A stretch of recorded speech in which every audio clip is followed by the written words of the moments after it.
as I said in the first episode, there are different levels of being troubled. There is the level of where one is fretful. There is the level where one is worrisome. And there is the level where one becomes anxious. Now, people who deal with chronic, I say chronic means you can't get rid of it. So I hate to use that because I think you can get rid of these things, but we'll just use it because we understand what that means. Chronic in the sense that, it's something that it doesn't just come and go. It's with you always, like chronic pain. Anxiety is this mixture of fretting and worrying. But I think we deal with it, all three of those at all times, or we have the potential to deal with them at all times.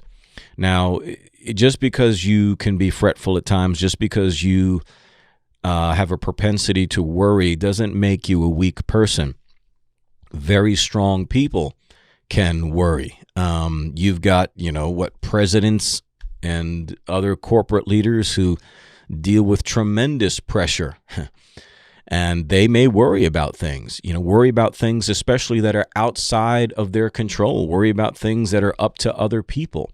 Okay, so just because you worry doesn't mean you're a weak person. Just because you are fretful at times doesn't mean, again, you are a weak person. However, we need to deal and be aware of these things because they are those little snakes that can sneak into the garden and upset everything. And this is a basic premise that I have in terms of my approach to life. And that is that I am the overseer of my life. You are the overseer of your life. I am the gatekeeper of my life, just as you are the gatekeeper of your life. That means whatever I allow in is going to come in.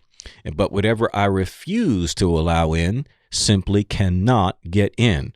It may try, but if I'm there to resist it, if I'm there to shut the door, then I can keep these things out.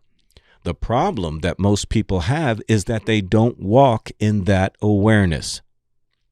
The problem with most people is they don't live and they don't walk in that type of awareness that they are the overseer, that they are the gatekeeper to their life. You are the one who controls the door, what comes in, what goes out. And again, that's twofold. Yes, we need to guard ourselves from the things that are trying to get in, but we also need to be cognizant of what's coming out of us. For example, if I find that the majority of my speech is starting to become critical, judgmental, negative, what have you, sarcastic, if that's what's starting to spew out of my fountain, then I know there's poison in me. Okay, so I can go by what's coming out of me. I can go by what's on my mind, because as I believe it's the Bible that says, out of the abundance of the heart, the mouth will speak. Isn't that true? Out of the abundance of your heart, that's exactly what you're going to speak. That's exactly what you're going to show to other people. So I want to be careful, again, not just of what comes in, but I want to be careful also of what's coming out, because what's coming out is a good indication that I've let too much bad stuff in. So again, we need to be a heck of a lot more cognizant. We need to be much, much more aware. We need to walk in greater introspection and oversight of our thoughts, of our words, over the things that people say to us, and be able to deflect those things before they enter in and take control or take up root and grow into something so strong that it's much, much harder to remove. I'm sure you've done gardening or worked in a yard at some point. If you've got a little tree that's beginning to grow and it's just a little tiny thing, it's easy to pluck up. Or certain plants, they're easy to pluck up when they are young. The more you let those things grow, the harder it is for you to pull them up. Why? Well, it's because the roots, right? The roots have become much, much longer, stronger, and embedded in the ground. So we've got to be able to get rid of those little plants, negative plants, before they take root, before they get watered and nourished and find a happy home in our hearts and mind. We've got to be able to get those things out of the ground. So worry and fretting, anxiety, depression, all of these things begin as small things. Okay, they all begin as small things. So we have to walk with oversight. We have to walk with the awareness that everything is trying to poison us. Things are trying to get in. I'm not talking about being paranoid. Okay, I'm talking about just governorship. This is what it means to govern one's life, to be the overseer of your life. Now, you may be in situations domestically, professionally, or wherever, where you're dealing with negative people.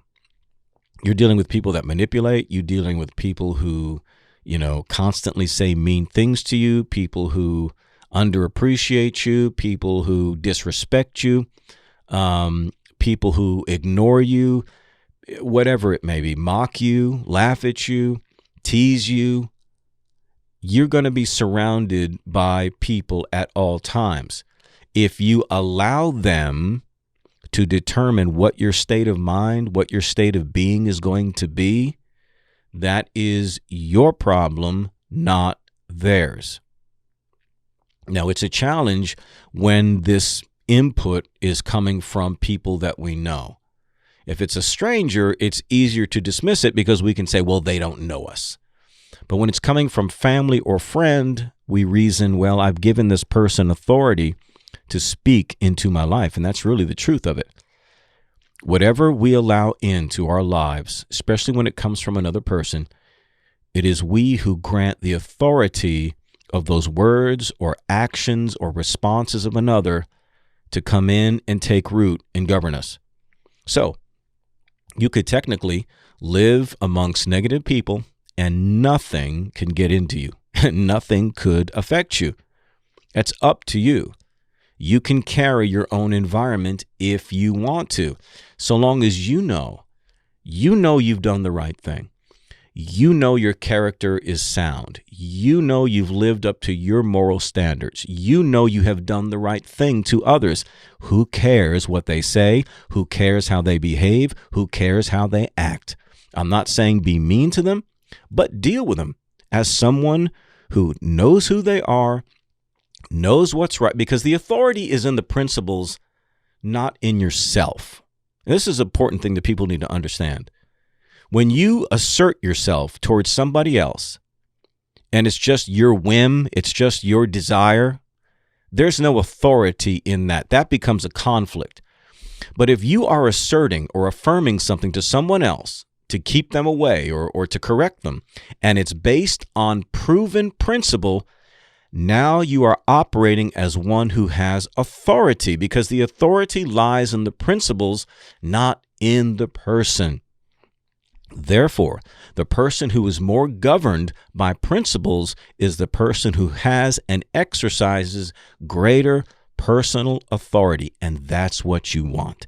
You want authority to the degree that people exercise respect towards you, and then you can keep their stuff at bay. You can keep the stuff of life at bay, and you can begin to stop these things before they enter in, and it becomes fretfulness, it becomes worry, and it becomes anxiety. We'll talk obviously more about this as we go on. Can you dig it? I hope you can.